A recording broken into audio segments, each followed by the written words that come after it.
നമ്മുടെ നാട്ടിൽ ഹിന്ദി അറിയാവുന്നവർ ആരെങ്കിലും ഉണ്ടോ? അതാണ് ഞാൻ ആലോചിക്കുന്നത്. ആരുണ്ട്? ഒരാളുണ്ട്, ഹിന്ദി വിദ്വാൻ. चला था वहाँ रीत रेखने के लिए, प्रार्थना करने के लिए. इनके बाद मैंने 8 o'clock घर में आया. എന്നാലും എന്റെ പൊട്ട നീ ഇതെങ്ങനെ? ഞാൻ ട്രൈ ചെയ്തിടാ ട്രൈ. 10:43 നിനക്ക് ഇംഗ്ലീഷ് അറിയോ? അപ്പൊ പദൽ സൊല്ലടാ, സൊല്ല്. एक बहुत बड़ा आवाज से ഹിന്ദി എണ്ണേ बॉम्ब ब्लास्ट की तरह आवाज सुनाई. ഞങ്ങൾ ബംഗാൾക്കോടെ സാധാ കൃഷി കുടുംബ. ഞങ്ങൾ ബംഗാളിലെ കൂട്ടാറ്റുള്ള ജില്ലയിലെ ഒരു സാധാരണ കൃഷി കുടുംബമാണ്.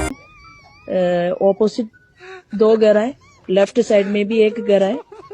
വിദ്യാഭ്യാസമുള്ള ഒരുത്തനും നമ്മളെ പാർട്ടിയിലില്ലേ? मेरा घर में भी दरवाजा बंद था. ഹിന്ദി അറിയാമായിരുന്നെങ്കിൽ കാര്യങ്ങൾ എളുപ്പമായേനെ. ഹിന്ദിക്ക് ദാമ്പത്യ ജീവിതത്തിൽ ഇത്രയേറെ സ്ഥാനമുണ്ടെന്ന് ഞാൻ അറിഞ്ഞില്ല. कारण क्या है, ये 10:43 यहाँ I am coming the factory. One elephant crossed the road. Papan and the elephant fighting. Then I am late. ये जगह कलेक्ट्रेट का नियरेस्ट प्लेस है. बहुत ऑफिसर्स भी.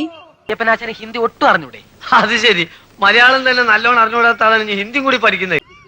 ये जगह कलेक्ट्रेट का नियरेस्ट प्लेस है. बहुत ऑफिसर्स भी Unsuitable പോരായ്മ, unsuitable പോരായ്മ, unsuitable പോരായ്മ. रहती है यहाँ. ये तरह की एक നന്നായിട്ട് അറിയായിരുന്നു ഈ ചൂടിയുടെ ഉള്ളിൽ നല്ല തൊണ്ടക്കറി കുരുങ്ങി. बहुत बड़ा रोड पे പക്ഷെ ഈ വിവരമില്ലാത്തവൾ എന്നുള്ളതിന് ഹിന്ദിയിൽ എന്താ പറയാ? इसी तरह का एक ब्लास्ट का आवाज सुनकर सारे प्रदेशवासियों ने घर से बाहर आया. ആദ്യം കണ്ടപ്പോ തന്നെ എനിക്ക് മനസ്സിലായത് നീ വെറും കൂതറയല്ല, ലോക കൂതറയാണ്. वो बहुत बेइज्जती तो हो गई.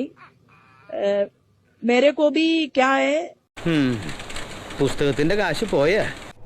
എടാ നീ ശരിക്കും മണ്ടനാണോ അതോ മണ്ടനെ പോലെ അഭിനയിക്കാണോ?